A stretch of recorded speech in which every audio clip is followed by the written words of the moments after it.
Hello everybody, Jeff Siegel here, and if you've been like me, you've been on a lot of Zoom calls or other video calls over the last few weeks, and while it's amazing that we have these technologies, to be real, it's exhausting, right? Zoom fatigue is a real thing, and in my article I talk about all the different physical, cognitive, and social reasons that make this sort of video reality so difficult and so draining.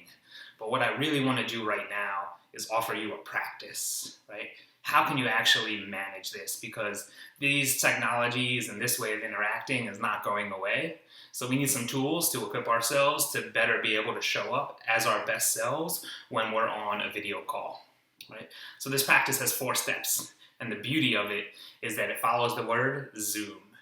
So step number 1, Z. I want you to zoom out, right? This is all about taking a larger perspective, especially beginning right here with your eyes, right? So allowing your gaze to relax, allowing your vision to expand to the periphery, looking up, looking out, right? It can be really, really draining having to focus all of your attention right up there into one tiny little dot for a long time. So zooming out your attention is step number 1. Step number 2 is to open to your senses. Right? And this is about noticing what is actually going on for you right now in this moment, beyond what you can see visually. Because we get hyper-focused, we project all our energy out there, and we lose the sense of what's happening here. So this is opening and attuning to your senses. What do you hear? What do you smell? What are the feelings and sensations present? Step number 3, you are going to orient back to your body, back to your heart. So this is moving your awareness now back inside. Another challenge of Zoom is that we get compressed and cut off into these little thumbnails, and that only furthers this mind-body disconnection. So what we need to do is we need to reconnect back into our bodies, tuning into our emotions, tuning into our physical energy. And especially I like to reconnect with my heart and ask my heart, what is most important right now?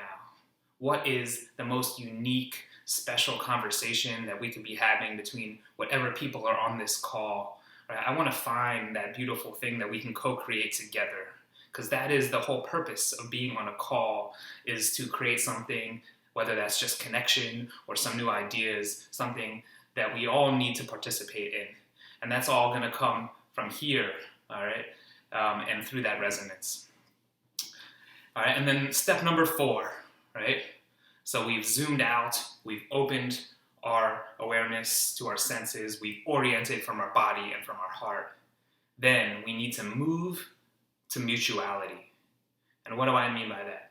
This is an act of perspective taking. This is an act of putting yourself in that other person's shoes. So thinking about everybody else on this Zoom call is also there, having this human experience in a body, in a room, right? But we often forget about that. So if we can move our awareness from our body to the other person's body, and just imagine for a moment what it's like to be sitting there, right next to them in their room, maybe with whatever sort of family or distractions or whatever's present for them, right? This helps build that shared common humanity, a little bit of compassion for where they're coming from. And if we can hold on to that sense of mutuality, then we can continue the conversation there. And then all of a sudden, what we're doing here via this Zoom or any other video call becomes this shared co-creative experience. It isn't as draining and as fatiguing, all right, as when we're just these cut off little talking heads.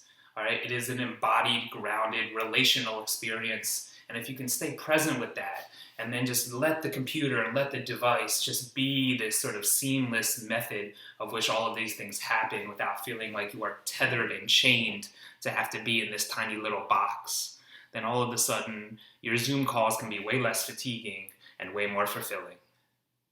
So this is Jeff Siegel. Until next time, breathe and smile.